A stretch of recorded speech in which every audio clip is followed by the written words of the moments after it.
Welcome to Telugu first news. ముందుగా headlines చూద్దాం. పర్యావరణ దినోత్సవం సందర్భంగా మొక్క నాటిన సీఎం చంద్రబాబు. పర్యావరణ పరిరక్షణకు ప్రతి ఒక్కరూ బాధ్యత వహించాలని పిలుపు. ఆంధ్ర యూనివర్సిటీ నుంచి నోవాటెల్ వరకు సైకిల్ యాత్ర. కాలుష్య నియంత్రణకు సైకిల్ వినియోగాన్ని పెంచాలని సూచన.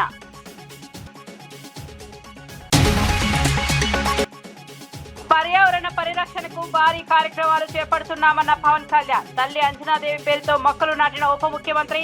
2.5 కోట్ల సీడ్స్ బాల్స్ తయారీ కేంద్రానికి శ్రీకారం. పర్యావరణ పరిరక్షణలో ప్రతి ఒక్కరూ భాగస్వాములు కావాలని పిలుపు. పర్యావరణ పరిరక్షణకు సైకిల్ ర్యాలీ నిర్వహించిన హోంమంత్రి అనిత. పర్యావరణాన్ని కాపాడడం ప్రతి ఒక్కరి బాధ్యత అని పిలుపు. ఇంధన వినియోగం తగ్గించేందుకు నో వెహికల్ డే ప్రతిపాదన. కాలుష్య నియంత్రణకు సైకిల్ వినియోగాన్ని ప్రోత్సహిస్తున్న ప్రభుత్వం. హార్వల్ లీడర్షిప్ ప్రోగ్రాం పై అరవింద్ విమర్శలు. రేవంత్ ఎంపికను కాంగ్రెస్ అతిగా ప్రచారం చేస్తోందన్న ఎంపీ. వ్యక్తిగత గుర్తింపుల కంటే ప్రజా సమస్యల పరిష్కారమే ముఖ్యమని వ్యాఖ్య. అరవింద్ వ్యాఖ్యలతో రాజకీయ వర్గాల్లో చర్చ.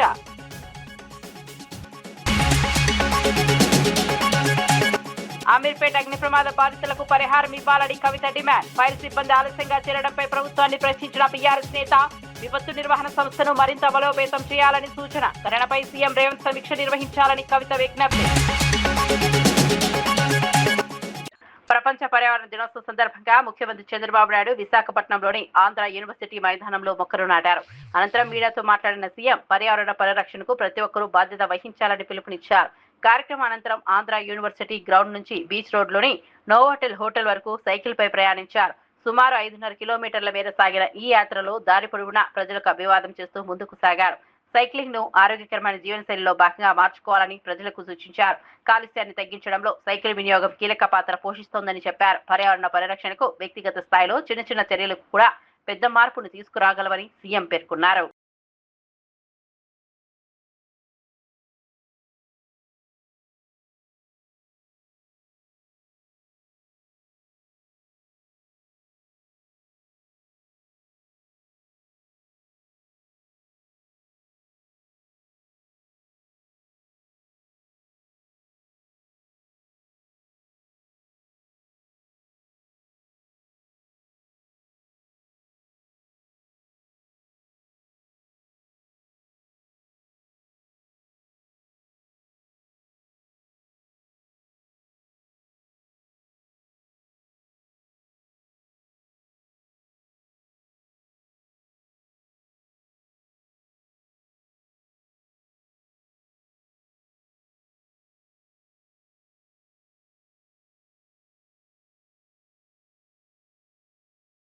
పర్యావరణ పరిరక్షణ కోసం భారీ స్థాయిలో కార్యక్రమాలు చేపడుతున్నట్టు ఉప ముఖ్యమంత్రి పవన్ కళ్యాణ్ తెలిపారు. తన తల్లి అంజనాదేవి పేరుతో మొక్కలు నాటినట్లు వెల్లడించారు. ప్రకృతి సంరక్షణలో ప్రతి ఒక్కరూ భాగస్వాములు కావాలని పిలుపునిచ్చారు. రాష్ట్ర వ్యాప్తంగా పచ్చదనం పెంపొందించేందుకు 2.5 కోట్ల సీడ్స్ బాల్ తయారీ కార్యక్రమానికి శ్రీకారం చుట్టినట్లు చెప్పారు. అటవీ విస్తీర్ణం పెరగడంతో పాటు భవిష్యత్ తరాలకు ఆరోగ్యకరమైన పర్యావరణం అందించడమే లక్ష్యమని వివరించారు. మొక్కలు నాటడం మాత్రమే కాకుండా వాటిని సంరక్షించడం కూడా అంతే ముఖ్యమని చెప్పారు. పర్యావరణ పరిరక్షణను సామాజిక ఉద్యమంగా మార్చేందుకు ప్రభుత్వం కృషి చేస్తోందని పవన్ కళ్యాణ్ తెలిపారు. నాటడం జరిగింది.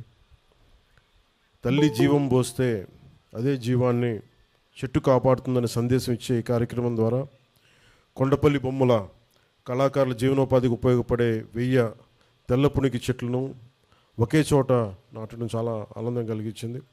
దీనికి తోడు ఆంధ్రప్రదేశ్ ప్రభుత్వం తీసుకున్న మరొక అద్భుత సంకల్పం పెద్ద ఎత్తున సీడ్ బాల్స్ తయారీ కార్యక్రమం. ఈ పర్యావరణ దినోత్సవం రోజున పర్యావరణ పరిరక్షణ కోసం 2.5 కోట్ల సీడ్ బాల్స్ విత్తనాల బంతుల్ని తయారీకి శ్రీకారం చుట్టాం. ఈ రోజును మొదలుకొని జూన్ 15 వరకు 10 రోజుల పాటు అన్ని జిల్లాల్లో ఈ సీడ్ బాల్స్ తయారీ ప్రక్రియను ప్రజల సహకారంతో ముందుకు తీసుకెళ్తాం.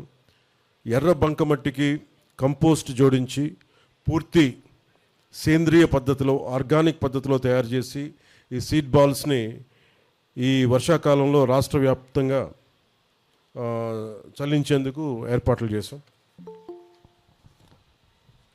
సీడ్ బాల్స్ తయారు చేయటం చల్లించడం పర్యావరణ పరిరక్షణలో చాలా కీలకమైన పాత్ర పోషిస్తుంది.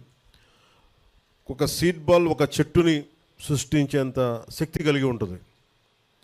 మామూలుగా విత్తనాలు నాటేయడం వేరు, దాన్ని ఈ ఒక ఎక్స్ట్రా లేయర్ ప్రొటెక్షన్ లేయర్ కింద దీనిని ఈ సీడ్ బాల్ రూపంలో దీన్ని విత్తనాలు లోపల పెట్టి ప్రతి చిన్న సీడ్ బాల్కి 1.5 సెంటీమీటర్, మన డ్రోన్ ద్వారా అయితే 1.5 సెంటీమీటర్, అదే చేతి ద్వారా అయితే ఒక చిన్న ఉండలాగా వీటన్నిటినీ తయారు చేస్తూ ఉన్నాం. ప్రతి సీడ్ బాల్ ఒక చెట్టుని సృష్టించగలిగే శక్తి ఉంటుంది. ఈ ప్రతి చెట్టు వాతావరణ మార్పుల ప్రభావం నుంచి భూమిని రక్షిస్తూ ఉంది, ఎయిర్ క్వాలిటీ పెంచుతుంది, నీటిని సంరక్షిస్తుంది, సస్టైనబుల్ బయోడైవర్సిటీ జీవ వైవిధ్యాన్ని పెంపొందిస్తుంది.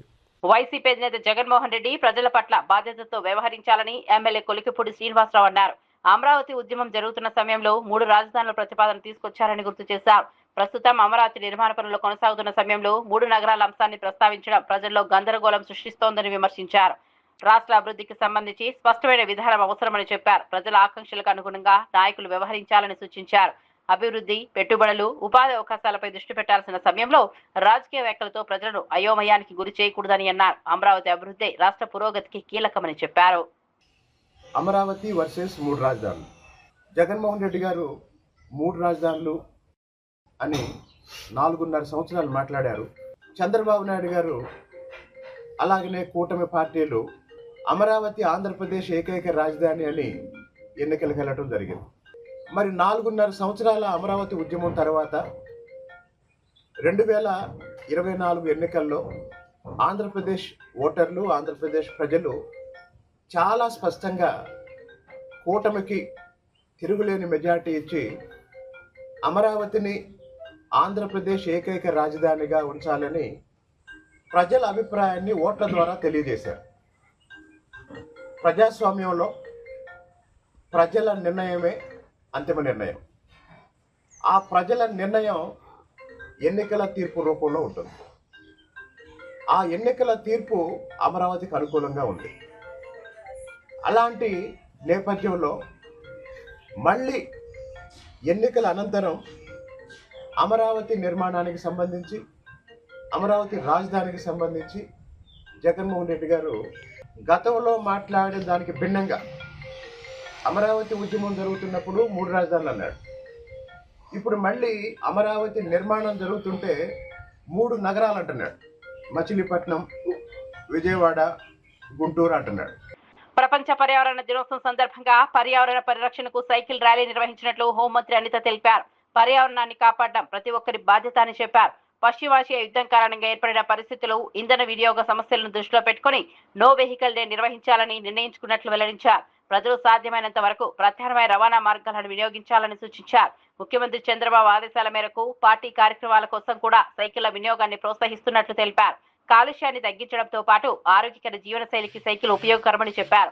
పర్యావరణ పరిరక్షణలో ప్రజల భాగస్వామ్యం కీలకమని అనిత పేర్కొన్నారు. వెహికల్ డే కూడా ఏర్పాటు చేయడం జరిగింది. దానిలో భాగంగానే మీ అందరికీ తెలుసు, ఇప్పటికే గౌరవ మంత్రులు అదేవిధంగా ఎమ్మెల్యేలు చాలామంది ఒక్కరోజు కూడా సైకిల్ మీద ప్రయాణం చేసే పరిస్థితి కూడా మీ అందరికీ కూడా తెలుసు. అంటే ఈరోజు మన పర్యావరణాన్ని మనమే కాపాడుకోవాలి, మనకి ఆ సోషల్ రెస్పాన్సిబిలిటీ ఉంది. రేపు పొద్దున ఎటువంటి పొల్యూషన్స్ నుంచి కూడా మనం కాపాడుకోవాలనుకుంటే ఇప్పటి నుంచి కూడా మనం ఆ పర్యావరణాన్ని కాపాడుకుంటేనే మన భవిష్యత్తు బాగుంటుందనే ఉద్దేశంతో చేస్తున్న ప్రతి కార్యక్రమానికి కూడా ప్రజల దగ్గర నుంచి కూడా అపూర్వమైన స్పందన రావడం నిజంగా చాలా మంచి పరిణామం కింద భావించాలి. పార్టీ ప్రోగ్రామ్స్ ఏదైనా కూడా విత్ ఇన్ కాన్షియన్స్లో చేసేటప్పుడు కంపల్సరీ సైకిల్ని యూజ్ చేయాలి అని చెప్పడం కూడా జరిగింది. దీనివల్ల 2 బెనిఫిట్లు. ఒకటి ఏంటంటే పొల్యూషన్ కంట్రోల్, అదేవిధంగా పర్యావరణ పరిరక్షణతో పాటు ఆరోగ్యానికి కూడా మంచిది అని ఒక మంచి ఉద్దేశంతో గౌరవ ముఖ్యమంత్రి గారు చేసిన ఈ కార్యక్రమానికి ప్రజల దగ్గర నుంచి పెద్ద స్పందన వచ్చింది.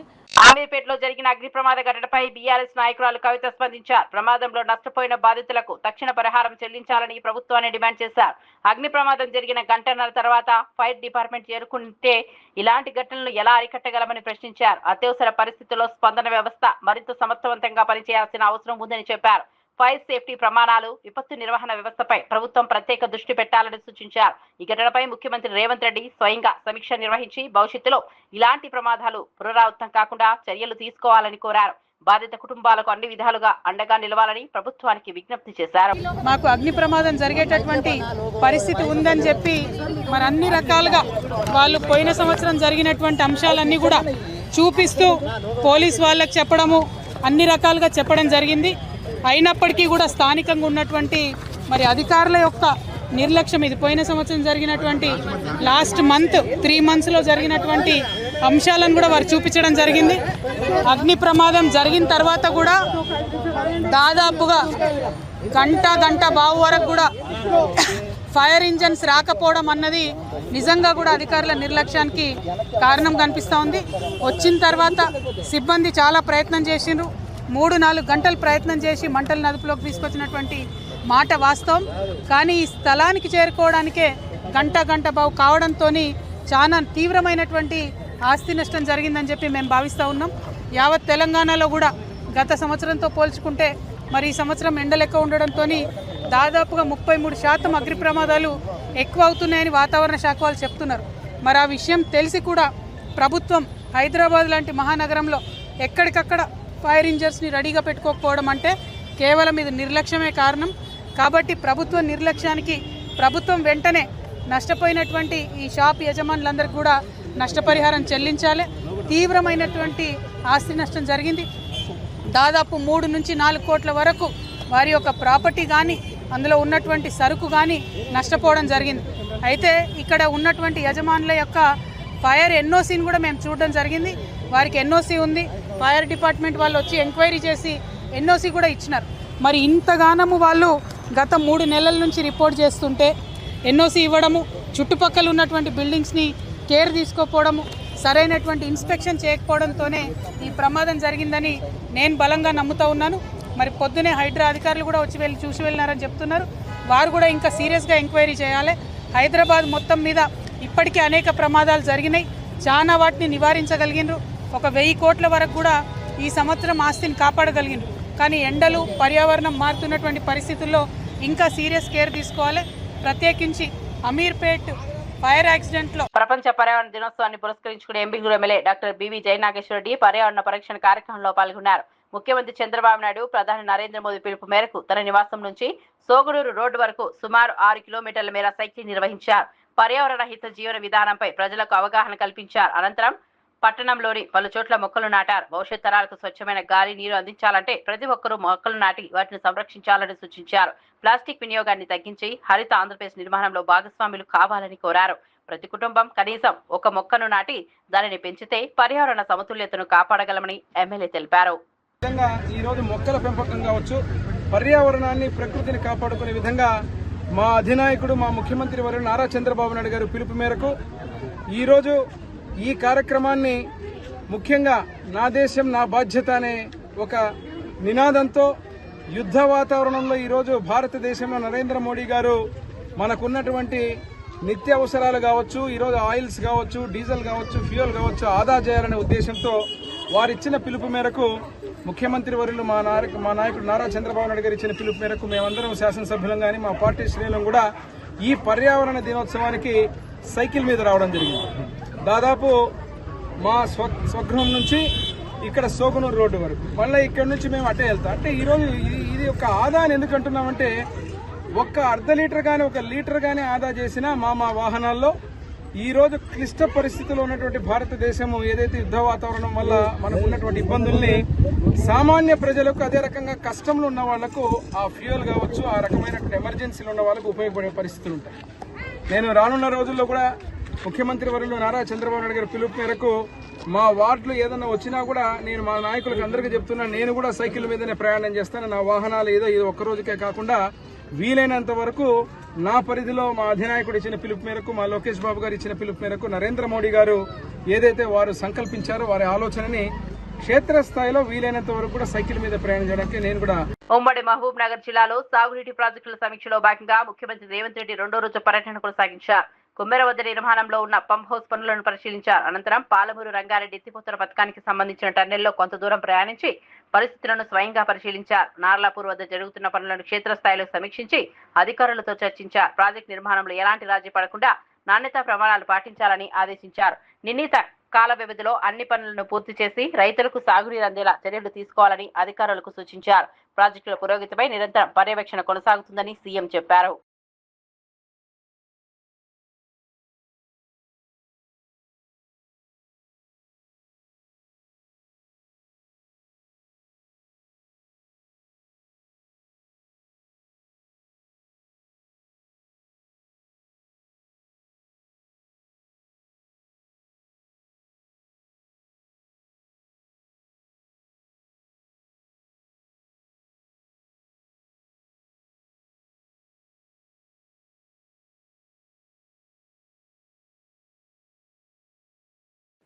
ఈరోజు నేను కొన్ని వివరాలు చెప్పదలుచుకున్నా. ఖర్చులు కాదు, జరిగిన అప్పులలో 10 సంవత్సరాలు బ్యాంకులలో తెచ్చిన అప్పులకు చంద్రశేఖరరావు గారు 41,118 కోట్లు బ్యాంకులకు అప్పులు అసలు కట్టింది. మిత్తి 43,385 కోట్లు. చంద్రశేఖరరావు 10 సంవత్సరాలలో సాగునీటి ప్రాజెక్టుల కోసం చేసిన అప్పులకు 84,503 కోట్ల రూపాయలు 10 ఏళ్లలో ఆయన కట్టింది. నేను అధికారంలోకి వచ్చిన తర్వాత ఆయన చేసిన అప్పుల భారం మొయ్యలేనంతగా మారి కరెక్ట్ 30 నెలల 33,567 కోట్ల అసలు, 18,554 కోట్ల మిత్తి. 30 నెలల చంద్రశేఖరరావు చేసిన పాపాల బైరోడు నాకు అందించిన ఈ అప్పు 52,120 కోట్లు ఈ నెలకు కట్టిన నేను. అండమాన్ నికోబార్ దీవుల పరిరక్షణ కోసం కాంగ్రెస్ నేత రాహుల్ గాంధీ చేస్తున్న పోరాటానికి మద్దతు తెలుపుతున్నామని మంత్రి పొన్నం ప్రభాకర్ తెలిపారు. అభివృద్ధి అవసరమే అయినప్పటికీ అది పర్యావరణాన్ని నాశనం చేసే విధంగా ఉండకూడదని అన్నారు. ప్రకృతి సంపదకు ప్రసిద్ధి చెందిన నికోబార్ దీవులను పారిశ్రామిక అభివృద్ధి పేరుతో దెబ్బతీసే చర్యలు ఆందోళన కలిగిస్తున్నాయని చెప్పారు. వేలాది చెట్లు వృక్షాలను తొలగించడం వల్ల పర్యావరణ సమతుల్యత దెబ్బతింటుందని హెచ్చరించారు. పర్యావరణాన్ని కాపాడుతూ అభివృద్ధి జరగడంపై తమకు ఎలాంటి అభ్యంతరం లేదని, కానీ ప్రకృతి నాశనానికి దారితీసే నిర్ణయాలను వ్యతిరేకిస్తామని స్పష్టం చేశారు. ప్రపంచ పర్యావరణ దినోత్సవం సందర్భంగా పర్యావరణ పరిరక్షణకు అందరూ మద్దతు ఇవ్వాలని కోరారు. సమతుల్యత అభివృద్ధి అయితే అభ్యంతరం లేదని చెప్తున్నప్పటికీ ఈరోజు ఆదాయాన్ని సంతృప్తిపరచడానికి మొత్తం ఒక ఐలాండ్ని ఇచ్చేసి ఈరోజు ప్రపంచంలో అండమాన్ నికోబార్ ఐలాండ్కి ఏదైతే ఉందో ఈ ఐలాండ్కి సంబంధించి దాన్ని చెడగొట్టే ప్రయత్నం జరుగుతోంది. ఇది మంచిది కాదనే మాట నేను ఈ సందర్భంగా తెలియజేస్తూ రాహుల్ గాంధీ గారి స్ఫూర్తికి ఉద్యమానికి అందరూ కూడా సామాజికంగా ఈరోజు ప్రపంచ పర్యావరణ దినోత్సవం అందరూ కూడా మరి దాని మద్దతు నిలవాలని సందర్భంగా కోరుతా ఉన్నాం.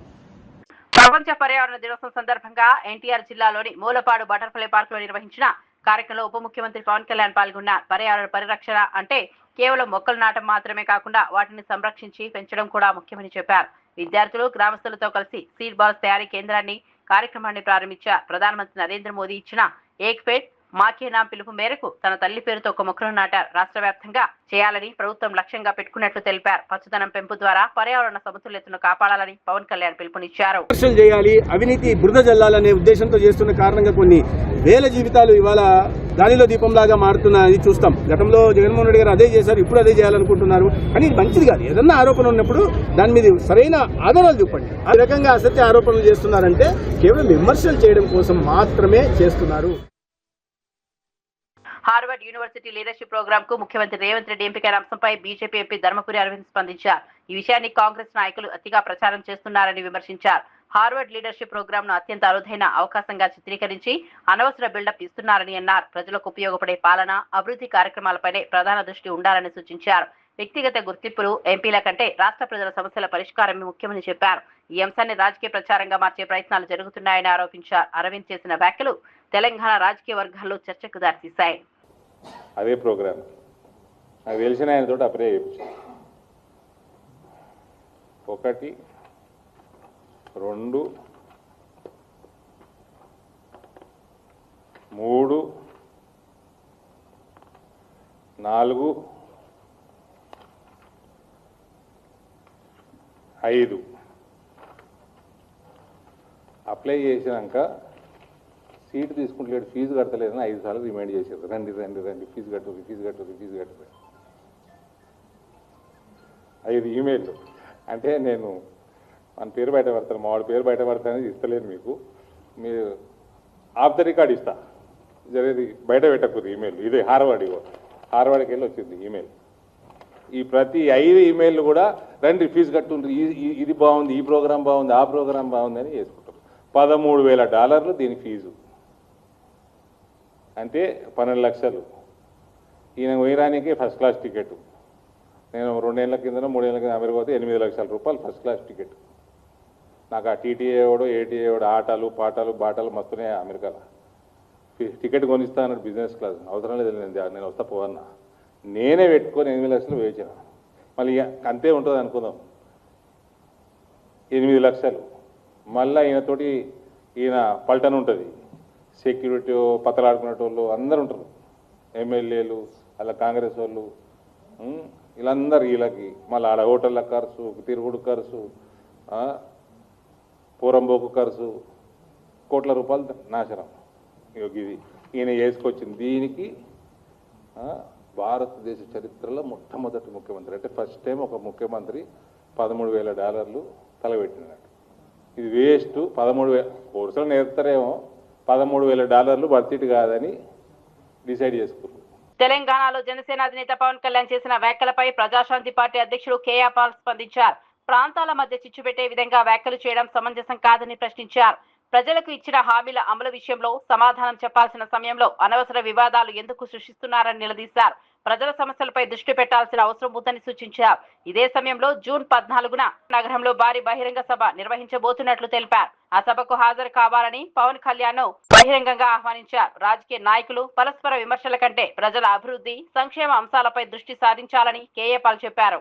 పవన్ కళ్యాణ్ పలికిన మాటలు గత 3 దినాలు తెలుగు రాష్ట్రాల్లో దుమారం లేదు.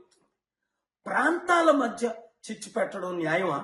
ఇచ్చిన వాగ్దానాలు నెరవేర్చమని ప్రజలు నిలదీస్తుంటే అవి మానేసి ఈ గొడవలు ఎందుకు? తమ్ముడు పవన్ కళ్యాణ్ రా, జూన్ 14ని నేను హ్యూస్టన్ లో పెద్ద సభ పెడుతున్నాను.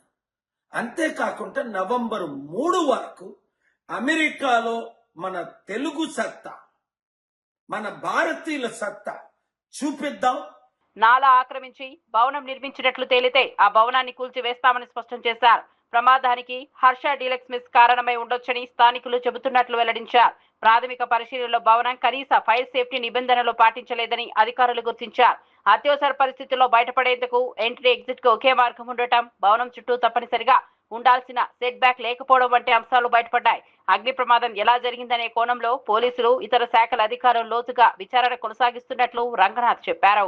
ఎంక్వైరీలో తెలియాల్సింది ఇక్కడ ఉన్నటువంటి వీళ్ళు చెప్పిన దాన్ని బట్టి ఈ పక్కన ఉన్నటువంటి మెస్ నుంచి వచ్చినటువంటి, అంటే ఆ చిమ్నీ ఏదైతే సెకండ్ ఫ్లోర్ దగ్గర ఓపెన్ అవుతుంది, అంటే అక్కడ కాంటాక్ట్లోకి వచ్చి అక్కడ ఫైర్ స్టార్ట్ అయింది అనేది వీళ్ళు కొంతమంది చెప్తున్నారు. ఇంకొంతమంది ఏమో షార్ట్ సర్క్యూట్ అయ్యి రావడానికి ఛాన్సెస్ ఉన్నాయి, ఏసీస్ కొన్ని ఏదో రిపేర్ అవుతున్నాయి అన్నారు. ఏదైనా కానీ రేపు ఇన్వెస్టిగేషన్లో ఎంక్వైరీలు అంతా కూడా బయటికి వచ్చేటటువంటి ఉంటుంది. But one thing is common, మన అన్నింటిలో చూడాల్సింది దీంట్లో కూడా ఎంట్రీ ఎగ్జిట్ ఒకటే ఉంది. లక్కీగా ఏంటంటే సెకండ్ ఫ్లోర్ అందరూ పరిగెత్తుకుంటూ కిందకు వచ్చేయడం అయింది. నిన్న ఢిల్లీలో చూసాం, మన మార్నింగ్ 9 o'clock ఆ టైంలో అక్కడ అయ్యి దాదాపు 21 మంది చనిపోయారు. దాంట్లో 12 మంది ఫారెన్ నేషనల్స్ చనిపోయారు. అంటే ఒకటే ఎంట్రీ ఎగ్జిట్ ఉంటుంది. అందరికీ ఏసీలు ఎక్కువ వాడుతున్నారు కాబట్టి ఏసీలు లోడ్ ఎక్కువ అవడంతో ఓవర్లోడ్ తోటి షార్ట్ సర్క్యూట్లు అవుతున్నాయి. అండ్ ఎంట్రీ ఎగ్జిట్లు సరిగా లేవు. ఫైర్ ఎన్ఓసీలు అసలు ఉండవు వీటికి, ఇవన్నీ పాత బిల్డింగ్స్ కాబట్టి. సో దీని మీద ప్రభుత్వం కూడా రేపు సోమవారం ఒక కాంఫరెన్సివ్ మీటింగ్ కూడా ప్లాన్ చేశారు. ఐ థింక్ దాంట్లో కొన్ని, అంటే ఫైర్ ఎన్ఓసీ లేని వాటిల మీద స్ట్రిక్ట్గా యాక్ట్ చేసేటటువంటి పరిస్థితులు కొన్ని, అట్లీస్ట్ అంటే పాత బిల్డింగ్స్ అన్నీ మార్చలేము కానీ అట్లీస్ట్ కొన్ని, మన సపోజ్ ఓవర్లోడ్ అయినటువంటిది లేదా మరీ ఎంట్రీ ఎగ్జిట్ పూర్తిగా బ్లాక్ చేసినటువంటి పరిస్థితులు అట్లాంటివి ఉంటే కనుక వాటి మీద యాక్ట్ చేయొచ్చు. అన్నిటి మీద స్ట్రక్చరల్గానే మనం బిల్డింగ్ ఏది వాళ్ళు సెట్ బ్యాక్లు ఉండాలంటే కనుక పాత బిల్డింగ్లు వీలు కాదు. బట్ పాత బిల్డింగ్లకి కొంత ప్రాక్టికల్గా కూడా ఈ కమిటీలో అక్కడ డిస్కషన్ వచ్చి ఒక పరిష్కారం వస్తుందని చెప్పి కూడా భావిస్తున్నాము. ఏదైనా కానీ కూడా ఇట్లాంటి ఓల్డ్ బిల్డింగ్స్ మెయిన్గా యాక్సిడెంట్స్ అయ్యే ఫైర్ యాక్సిడెంట్స్ అంతా లెస్ దెన్ 5 స్టోరీస్ ఉన్న బిల్డింగ్స్లోనే అవుతున్నాయి. ఎన్ఓసీకి కంప్లై కాలేదో వాళ్ళ మీద యాక్ట్ చేసే పరిస్థితి మాకు లేదు. అంటే ముందు చట్టపరంగా బిల్డింగ్ని సీజ్ చేయాలి, లేకపోతే కనుక ఆ ప్యూనిటివ్ ఉంటే ప్రాసెస్ ఉంటేనే ఎవరైనా దారిలోకి వస్తారు. అంటే ఎన్ఓసీ తీసుకోకుండా, ఫైర్ పర్మిషన్స్ లేకుండా ఇష్టానుసారంగా మనం చూసాం నాంపల్లి దగ్గర మొత్తం మూసేశారు. అసలు అట్లాంటి ఫర్నిచర్ షాప్స్ వాళ్ళ మీద యాక్ట్ చేయడానికి మనకి ఆ ప్రావిజన్స్ కావాలని చెప్పి కూడా ప్రభుత్వానికి నివేదించడం జరిగింది. తప్పకుండా ప్రభుత్వం కూడా సానుకూలంగా ఉన్నారు. ఇవన్నీ కూడా నేను అనుకోవటం త్వరలో మంచి, అంటే ప్రభుత్వం ఆ దిశగా సీరియస్గా ఉంది కాబట్టి I think will get some solution on this. Bulletin ముగించే ముందు హెడ్లైన్స్ మరోసారి చూద్దాం. పర్యావరణ దినోత్సవం సందర్భంగా మొక్క నాటిన సీఎం చంద్రబాబు. పర్యావరణ పరిరక్షణకు ప్రతి ఒక్కరూ బాధ్యత వహించాలని పిలుపు. ఆంధ్ర యూనివర్సిటీ నుంచి నోవాటెల్ వరకు సైకిల్ యాత్ర. కాలుష్య నియంత్రణకు సైకిల్ వినియోగాన్ని పెంచాలని సూచన.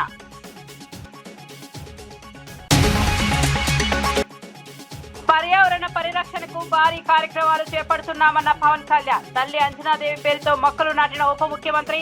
2.5 కోట్ల సీడ్స్ బాల్స్ తయారీ కేంద్రానికి శ్రీకారం. పర్యావరణ పరిరక్షణలో ప్రతి ఒక్కరూ భాగస్వాములు కావాలని పిలుపు.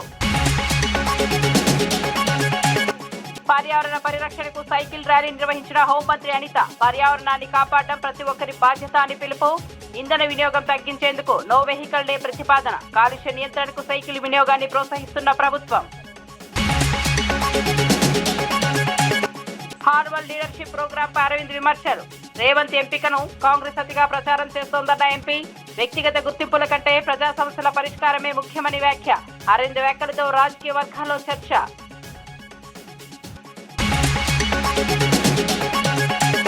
అమీర్పేట అగ్ని ప్రమాద బాధితులకు పరిహారం ఇవ్వాలని కవిత డిమాండ్. ఫైర్ సిబ్బంది ఆలస్యంగా చేరడంపై ప్రభుత్వాన్ని ప్రశ్నించిన బీఆర్ఎస్ నేత. విపత్తు నిర్వహణ సంస్థను మరింత బలోపేతం చేయాలని సూచన. ఘటనపై సీఎం రేవంత్ సమీక్ష నిర్వహించాలని కవిత విజ్ఞప్తి.